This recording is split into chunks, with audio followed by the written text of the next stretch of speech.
I, 23F, never thought I would be writing this post. 3 weeks ago, my world fell apart, and I still feel like I'm drowning. I met Rob, 25M, in our sophomore year during the fall semester. We were both computer science majors, and from day one, he stood out. Rob was that guy everyone knew, smart, confident, always surrounded by people who wanted his attention. He had this way of making everyone feel like they needed his approval, his validation. I remember our first real interaction. It was during a group project in our data structures class. Rob took charge immediately, delegating tasks and explaining concepts with this infectious enthusiasm. He seemed to notice how quickly I picked things up, and soon he was finding reasons to work with me. He would message me late at night about assignments, even though he clearly understood the material better than anyone. Looking back, I see how calculated it all was, but at the time, it felt special. Rob had a reputation in our department. He was the go-to person for help with difficult assignments. Professors praised his work, and other students looked up to him.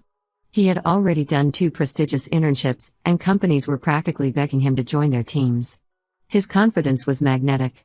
When he started paying attention to me, I felt chosen, like I must be special for someone like him to notice me. The flirting started subtly. He would lean close while explaining a problem, his hand brushing against mine as we shared a keyboard. He remembered little things about me, my favorite coffee order, how I liked my code indented, the music I listened to while programming. He made me feel seen in a way no one else had before. After 3 months of this dance, Rob asked me out. I still remember that day perfectly. We were the last ones in the lab, debugging a particularly tricky piece of code. He turned to me and said he had never met anyone who understood him the way I did. I was completely swept away. My friends were thrilled, especially Sarah, my best friend since freshman year. She thought Rob would push me to be better, to achieve more. The first year seemed perfect, or maybe I just wanted it to be perfect so badly that I ignored the cracks. Rob was attentive and loving when we were together. He would bring me coffee during late-night study sessions, help me practice for technical interviews, and talk about our future in the tech industry. But there were always these small moments that nagged at me, things I brushed off because I didn't want to see them. He would cancel plans last minute, claiming he had to work on some revolutionary project. Sometimes he would disappear for hours, not responding to my messages even though I could see him active in our department's Discord server. When I brought these things up, he always had an explanation ready. He was networking with industry professionals. He was working on his startup idea. He was building his portfolio. He made me feel needy for even questioning him. Looking back, the red flags were screaming at me. Rob would get oddly defensive whenever I asked about certain female classmates. He had this way of turning every conversation about my achievements into a discussion of his own potential. When I landed an internship at a major tech company, instead of celebrating with me, he spent an hour explaining how he could have gotten it too if he had wanted it. He would make subtle comments that undermined my confidence, always framed as constructive criticism or jokes. Sarah started noticing changes in me. I was always anxious about saying the wrong thing, about not being smart enough or dedicated enough. She tried to talk to me about it multiple times. She pointed out how Rob seemed to enjoy making me doubt myself, how he would manipulate situations to make himself look better. But I defended him fiercely. I told her she was jealous, that she didn't understand our relationship. I even stopped hanging out with her as much because I couldn't stand her concerned looks. Things started shifting dramatically in our final year. Rob became more distant, but in this calculated way. He would pull away for days, then show up with grand gestures and promises about our future. He talked about us moving to Silicon Valley together after graduation, about starting a company together, about how we would revolutionize the tech industry as a power couple. I clung to these promises, using them to justify the growing pit in my stomach. Then last Thursday, everything imploded. Rob called me at 11:30 p.m. His voice was different, cold, almost bored. He told me our relationship was holding back his career growth. He said he needed to focus on his future and that I was becoming a distraction. When I tried to understand, to ask what had changed, he cut me off. He said his decision was final, hung up, and blocked me everywhere: phone, email, social media, even our shared GitHub repositories. The past 3 days have been a blur. My roommate Emma found me curled up on the bathroom floor Friday morning, still in my clothes from the day before. She had to force me to eat, to drink water, to take a shower. I kept trying to reach Rob, creating new email addresses, calling from different numbers, even going to his apartment. But he had vanished from my life as suddenly as he had entered it. What makes this so much worse is that I still have to see him. We have 3 classes together this semester: advanced algorithms, software engineering, and our senior project seminar. That's 9 hours a week where I have to sit in the same room with someone who threw away 3 years of my life with a phone call. 9 hours where I have to pretend I'm not falling apart inside. Everyone in our department knows by now. I see the whispers, the pitying looks, the way conversations stop when I walk into the lab. Some people have reached out, but most are keeping their distance. Rob was always more popular, more connected. I feel like I'm losing my whole college life, not just my relationship. I wake up every morning feeling like I can't breathe. Did any of it mean anything to him? Was I just a convenient girlfriend while he waited for something better? How do I focus on graduating when my whole world has collapsed? How do I sit through lectures knowing he's in the same room, probably not even thinking about me? I need advice. Do I try to switch classes this late in the semester? Do I keep trying to get answers from him? How do I handle mutual friends asking what happened when I don't even understand it myself? Most of all, how do I stop feeling like such a fool for wasting 3 years of my life on someone who could throw me away so easily? Edit. Thank you all for the support. I'm trying to read through all the comments. Something happened today that I need to process, so I'll post an update soon. Update 1. It's been a week since my last post, and I need to update you all because everything I thought I knew has crumbled even further. First, thank you for all your support and advice. I've been trying to follow your suggestions about focusing on myself and my studies, but what happened today has thrown me completely off balance. Remember how I said I had to see Rob in class? Well, I finally discovered why he really broke up with me, and it had nothing to do with his career or needing space. The truth hit me like a truck on Monday morning, and I'm still trying to process it all. I had been avoiding our usual spots on campus, taking different routes to class, eating lunch in empty classrooms just to minimize the chance of running into him. But on Monday, I was running late for advanced algorithms and decided to risk stopping at the campus coffee shop. That's when I saw them. Rob was sitting in our spot, the corner table by the window where we used to spend hours coding together. But he wasn't alone. Tori from our machine learning class was with him. At first, I thought maybe they were just working on a project. Then I noticed she was wearing his favorite gray MIT hoodie, the one he never let anyone else touch. They were holding hands across the table, and Rob was looking at her the same way he used to look at me. My hands started shaking so badly that I dropped my coffee cup. The sound made them look up, and for a moment, Rob's eyes met mine. There wasn't even a flicker of guilt or shame in them. Instead, he pulled Tori closer and whispered something in her ear that made her laugh. I ran out of there so fast I left my backpack behind. Emma had to go back and get it for me later. The hits kept coming throughout the day. Jenny, a girl from our program who I've worked with on a few projects, messaged me on Discord. She said she had been wanting to tell me something for weeks but wasn't sure if she should get involved. According to her, Rob and Tori had been spending a lot of time together in the computer lab late at night since last semester. They would always choose the workstations in the back corner, away from everyone else. Jenny said everyone in their study group had noticed how close they were getting, but no one wanted to be the one to tell me. I spent the next few days piecing everything together like some sick puzzle. All those times Rob canceled our dates because of project work? He was with her. The nights he was too busy to call? He was with her. While I was sitting alone in restaurants waiting for him to show up, while I was defending him to Sarah and my other friends, while I was planning our future together, he was building a whole separate relationship with someone else. The timeline started making horrible sense. Last semester, Rob and Tori were paired up for a major project in advanced machine learning. I remember being a little jealous but pushing it down because I trusted him. He started staying late at the lab more often, saying he needed to focus on this project because it could lead to a research position. I even brought him dinner a few times, but he'd always said he was too busy for me to stay. Now I know why. Just when I thought things couldn't get more complicated, Blake from our database systems class approached me yesterday. Blake has always been on the periphery of our social circle, quiet, kind of shy, but really smart.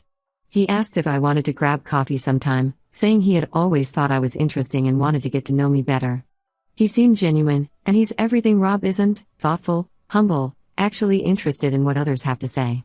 For a brief moment, I was tempted to say yes. The idea of someone wanting me, especially now when I feel so worthless, was appealing. But something felt off about the whole thing. Blake and Rob had always been friendly, even though they weren't close friends. The timing of his sudden interest seemed too convenient. My instincts proved right this morning. I was cutting through the engineering building to avoid the main quad, where Rob and Tori usually hang out, and I saw Blake and Rob in an empty classroom. They weren't just having a casual conversation, they were laughing and looking at something on Blake's phone. When Rob noticed me walking past, they both got quiet really quickly. I decided to trust my gut and texted Blake a polite but firm no to his coffee invitation. Right now, I can't trust anyone who's connected to Rob, no matter how genuine they might seem. The whole situation has made me question everything and everyone around me. The hardest part is still having to see them together in class. Rob and Tori don't even try to hide their relationship anymore. They sit together in every class we share, their heads bent close as they share notes and whisper to each other. They act like they've been together forever, like the past 3 years of my life meant nothing. Meanwhile, I'm trying to focus on lectures while feeling like I can't breathe. My grades are starting to slip, and I can't afford that in my final year. I've started sitting at the back of the class, keeping my head down, trying to make myself invisible. The few friends I still had in the department are either taking Rob's side or avoiding both of us entirely. Some have even suggested that I must have done something to push him away, as if that would justify his behavior. Every memory from the past 3 years feels tainted now. Every sweet moment, every promise he made, every time he told me he loved me, was he thinking about her? Was he comparing us? Was I just a convenient placeholder until he found someone he actually wanted? I keep thinking about all the times he told me I was being paranoid or insecure when I questioned his late nights or canceled plans. He made me feel crazy for doubting him, all while he was actively betraying my trust. I won't let this destroy me though. I have 1 semester left, and I need to focus on graduating. I've blocked both Rob and Tori on everything, and I'm doing my best to avoid places where I might run into them. But I can't shake this feeling that there's more to this story that I don't know yet. Something about the way Blake and Rob are acting today makes me think this whole situation is even worse than I realize. Update 2. I need to write this update while my hands are still shaking, because what I discovered today has completely shattered any remaining doubts about Rob and Blake. My instincts about them were right, but the reality is so much worse than I could have imagined. Last week, I was pulling an all-nighter in the computer lab, trying to catch up on the work I'd fallen behind on. Around 2 a.m., Blake came in. He seemed surprised to see me there but acted friendly, setting up his laptop a few stations away. Around 3 a.m., he went to the bathroom, leaving his laptop open. I wasn't planning to look, I'm not that kind of person. But his messenger was open, and Rob's name caught my eye. It was like my body moved on its own. What I found made me physically sick. I had to run to the bathroom to throw up. Their chat history went back months. They had planned everything. Everything. Rob had told Blake exactly when he was going to break up with me, down to the hour. Blake's job was to wait exactly 3 days, then start showing up wherever I was, playing the nice guy role. They called it Operation Rebound. They had it all mapped out. Blake was supposed to be the perfect contrast to Rob, quiet, supportive, a shoulder to cry on. They had even analyzed my class schedule to figure out where Blake could casually run into me. The coffee invitation wasn't spontaneous, they had planned it weeks in advance. They had a bet going about how quickly Blake could get me to go out with him after Rob's breakup. But it gets worse. As I scrolled through their messages, I found links to a group chat with several other guys from our department. They called it the Players Club. These guys treated relationships like a sport, complete with points and rankings. They shared details about girls they were manipulating, traded tips on how to make girls feel insecure and dependent on them, and bragged about their conquests. I saw messages about me from throughout our relationship. Rob would share things I had told him in confidence, moments I thought were private between us. They mocked my trust in him, joked about how I never suspected anything when he was seeing other girls. There were detailed strategies about how to make me doubt myself, how to isolate me from my friends, especially Sarah. Then I found the messages about Tori. She wasn't special to Rob, she was just the latest target. They had a system where they would build a girl up, make her feel secure, then systematically break her down. Rob had already started laying the groundwork to do to Tori what he did to me. Blake was lined up to be her shoulder to cry on too when Rob eventually dumped her. I managed to take pictures of everything before Blake came back. I spent the rest of the night reading through 3 years of conversations, feeling more disgusted and violated with each message. It wasn't just about cheating, it was calculated psychological manipulation. They had been doing this to girls since freshman year, keeping detailed notes about what worked and what didn't. I debated what to do with this information for days. Part of me wanted to expose them to everyone immediately, to warn every girl in our department. But I knew they would try to paint me as the crazy ex-girlfriend, bitter about being dumped. So I decided to be strategic. I created a new email account and sent Tori the screenshots, especially the ones where they discussed their plans for her. I expected her to ignore me or call me jealous. She did, at first. She sent me a scathing message about how I was pathetic and needed to move on. But then Rob made a mistake. He fell asleep with his phone unlocked while Tori was at his place. She saw the group chat herself. She saw how they talked about her, the plans they had for her, everything. She confronted Rob about it, but he tried to laugh it off as just guys being guys, just locker room talk. That was his big mistake. Tori didn't keep quiet. She started asking around, and other girls began coming forward. It turned out Rob and Blake had done this to at least 6 other girls in our department. Each story followed the same pattern: Rob would date them while secretly seeing others, then Blake would swoop in to pick up the pieces. The whole thing has exploded in our department. Girls are warning each other, sharing stories, comparing notes. Several of us have screenshots and chat logs. Rob and Blake's reputation is in tatters, and they deserve every bit of it. I'm still processing everything. Part of me feels vindicated that everyone knows the truth now, but mostly I feel angry. I'm angry at Rob and Blake for their calculated cruelty. I'm angry at myself for not seeing through their acts sooner. But most of all, I'm angry that they probably did permanent damage to some girls' ability to trust. They turned something as vulnerable as love into a game, and they didn't care who they hurt along the way. Update 3. This will be my final update because I'm finally ready to close this chapter of my life. The past month has been a whirlwind of revelations and changes, and I want to share how everything ultimately played out. Tori broke up with Rob 2 weeks ago after finding even more disturbing chats between him and Blake. The messages weren't just about their plans to manipulate her, they were actively discussing which girl Blake should target next after Rob ended things with her. They had it all planned out, down to how long Rob should wait before starting to act distant and cold. When Tori confronted Rob about these messages, he tried to blame everything on Blake. He claimed he was just playing along to fit in with the guys, that he really cared about her. But Tori had seen enough. She forwarded all the evidence to every girl mentioned in their chats.